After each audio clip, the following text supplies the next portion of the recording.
राधे राधे। क्या हमने कभी ये सोचा है कि डिप्रेशन से जूझ रहे लोगों से दूरी क्यों बनाते हैं लोग? उन्हें दूरी की नहीं, उन्हें साथ की जरूरत है। क्योंकि यह एक कोई बीमारी नहीं है, एक मानसिक द्वंद्व है जिससे इंसान जूझ रहे होते हैं।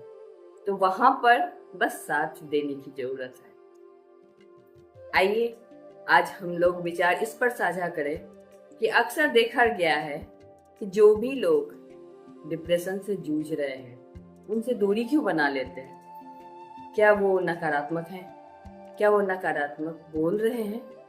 वो भी पता है, अगर बोल रहे हैं तो उनके अंदर कुछ है जो छिपा है, जो शायद दिख नहीं रहा, जिसे देखने की जरूरत है। क्या होता है ना, हम लोग भी शुरुआत में कुछ समझ नहीं पाते, पर समय के साथ साथ अगर समझ नहीं आए तो इससे बड़ी, कहते हैं ना, दुर्भाग्यता और क्या हो सकती है। हमें उन सभी लोगों को जो डिप्रेशन से पीड़ित हैं, जो फेस कर रहे हैं, तो उन्हें जो जूझ रहे हैं उस मानसिक द्वंद्व के साथ, उनकी उस व्यवस्था को समझने की जरूरत होती है।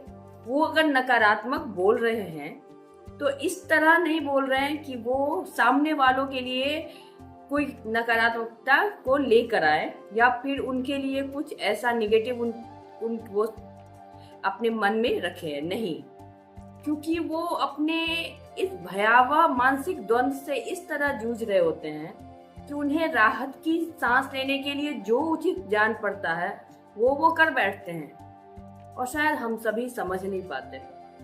हम सभी ये सोचते हैं कि उनकी इस अपशब्द को, जो नकारात्मक कहेंगे, वो ऐसा क्यों कर रहे, वो ऐसा क्यों हमारे सामने रख रहे हैं, जबकि ऐसा नहीं है। उन्हें समझिए, उन्हें समझने की कोशिश कीजिए। और उन्हें समझने के लिए सबसे पहले आपको खुद में सकारात्मक सोच लानी होगी। आप अगर खुद सकारात्मक होंगे तभी आप उन्हें समझ पाएंगे। नहीं तो उनके साथ अगर आप उनसे ज्यादा अपने अंदर निगेटिविटीज को लाएंगे तो फिर आप उनकी क्या मदद करेंगे। तो कोई भी चीज अति अगर हो जाता है तो वो एक द्वंद्व हो जाता है, एक पीड़ा बन जाती है। तो डिप्रेशन के लोग जो डिप्रेशन की बीमारी से जूझ रहे होते हैं ना, उनमें भी अति हो जाता है मानसिक द्वंद्व का, मानसिक अशांति की अति होती है उनमें। वो इस तरह से पीड़ित होते हैं जो एक घाव का दर्द भी शायद कम हो। हाँ, जो घाव दिखता है उसका दर्द भी शायद कम होता है डिप्रेशन से पीड़ित लोगों के मानसिक पीड़ा के सामने। तभी तो वो कभी कभी अपने ही तकलीफ को समझ ही नहीं पाते, और समझेंगे नहीं तो फिर बता भी नहीं पाते। तो उन्हें समझना होता है। तो बस इस समाज में थोड़ी सी सोच को बदलिए। आपके आसपास या कहीं भी इस तरह के अगर पीड़ित आपको दिखे तो उन्हें समझिए। उनके नकारात्मक शब्द को आप नकारात्मकता से मत लीजिए, उनका साथ दीजिए। सबसे पहले उनकी छोटी छोटी सराहना करके, उनकी छोटी छोटी बातों को सुन के, भले वो आपको सही ना लगे, बस उन्हें सुनिए। यही उनके लिए सबसे बड़ी मदद होती है। उनके साथ प्रेम से व्यवहार कीजिए, यही उनके लिए सबसे बड़ा सहायता है।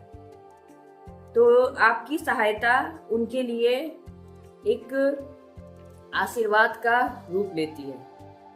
और बस आप भी इससे अच्छा महसूस करते हैं, समाज में शांति होती है। बस अपने विचार को सही तरीके से इस्तेमाल कीजिए और आपके आसपास जो भी कोई इस पीड़ा से जूझ रहे हैं उन्हें समझिए, उनकी मदद कीजिए। राधे राधे, हरे कृष्णा।